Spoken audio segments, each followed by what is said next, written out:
Champ, thanks for joining me. It's been a minute. Champ, what is the latest? It's been a while. It's good to talk to you. Good to see you. What is the latest with you and Anthony Joshua? I think you know as much as me, if not more. I know nothing. I'm just a dumb fighter, boxer who's training 24 hours a day, waiting for the phone call so I can go and kick some ass. Do you think, I consider you the heavyweight champion of the world. You're the lineal titleist and also the best heavyweight in the world, in my opinion, by a pretty good measure. And yet there are people I've talked to in boxing who I respect. Cliff Rold comes to mind, who say, look, when Joe Louis retired, Ezzard Charles became champ. Joe Louis had to fight Ezzard Charles. Charles beat him, but he had to fight him to get back his title, not defend it. What about the fact that in Tyson Fury's absence, Anthony Joshua won the kind of consensus heavyweight championship, and even though he lost to Ruiz, beat Ruiz in a rematch, so that to unify the titles, to really have one undisputed champ, you need to fight AJ. Is that true, or do you see it differently? It doesn't really matter to me. They're all boxers. They're all heavyweight champions. There's about 60 of them out there at the moment. Who really knows even the names? Because I don't.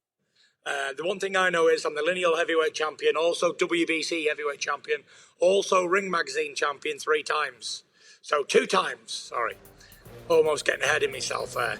The only undefeated world heavyweight champion left, still reigning, still the king, and still up for the challenges. If it's going to be Joshua next, then let's do it. Take that bodybuilder out in a few rounds, and then who knows? Maybe he wants a rematch. Maybe I knock him out again. Then we're going to go to Francis Ngannou. I hear he's been talking a bit of shit about me. He can have some too. That's another easy fight for him. It's all easy money. Easy money for the Gypsy King. I'm asking you personally, not just as a professional or as an athlete, because there's that thought about Anthony Joshua out there, that to be undisputed, you have to beat him, because you've never faced him. Is it important to you personally to beat him? It was important to me a year ago or so when he was unbeaten, but I seen him get knocked out before, so it sort of takes the cherry off the cake. And people, before the fight, the loss against Ruiz, people thought that he had a chance against me. Now it's just like, if you look at all these boxing forums and all their votes and stuff, it's like 90% in my favour. And, I really love challenging. And when people don't think I can win fights, that's when I rise to the challenge. So, with Anthony Joshua, listen, he's a British guy. He's got a few belts, so we'll make the fight happen, and I'll show you what a real man does to a fake one in the AJ fight. So, listen, I'm very excited about the fight, and I can't wait for it to happen if it does. But if not, like I said to Eddie, like I said to Bob, like I said to everybody, I ain't going to just wait around for a certain person and put my career on hold for some guy who doesn't want to fight. I'm ready to fight today. Look at me, I'm in great shape.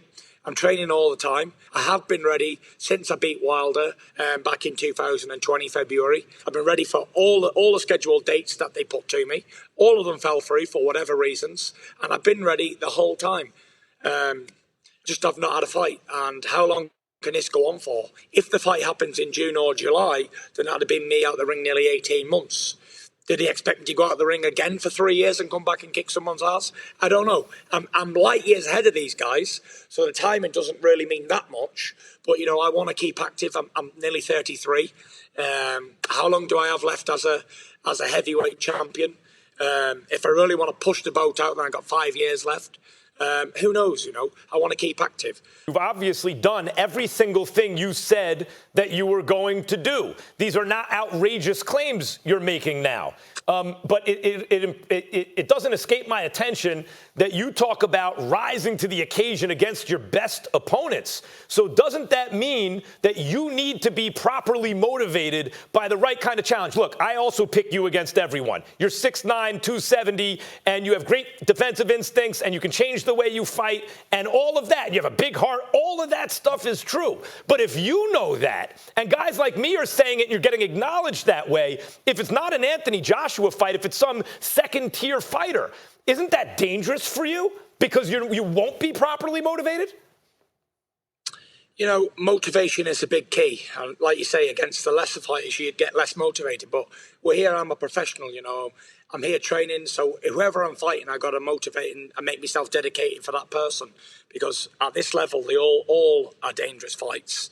And one slip up and it can all be over for you. So no matter who the fight is next, I'm going to be motivated and fit and ready for the challenge. And I hope it's the most dangerous. Whoever the best and the most dangerous opponent is out there, then I'll take that guy.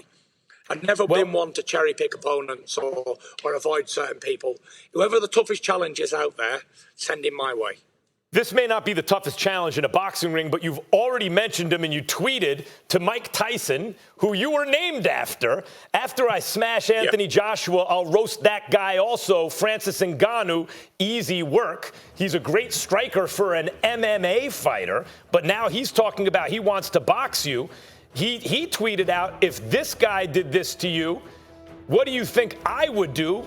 You know, you have a bad cut there. So Ngannou is not considered a top boxer, even if he's the UFC heavyweight champ. Can you get properly motivated? Is he a tough challenge for you? Is he among the toughest in a boxing ring? And can you get properly motivated to fight him in a boxing ring? Love to fight Ngannou. I love all this fact of all these celebrity boxers coming into boxing and UFC fighters and stuff and wrestlers and all that want to come into this game. So, you know, whoever these guys, whoever they put in front of me, then that's the ones I'm going to fight. And, you know, Ngannou's a massive guy, big muscles, and he looks the part. And he's got a big name. He's just beat Stipe in a fight. So he's talking about boxing, but this is a different world, you know. I'll eat him up and spit him out 7 times a day.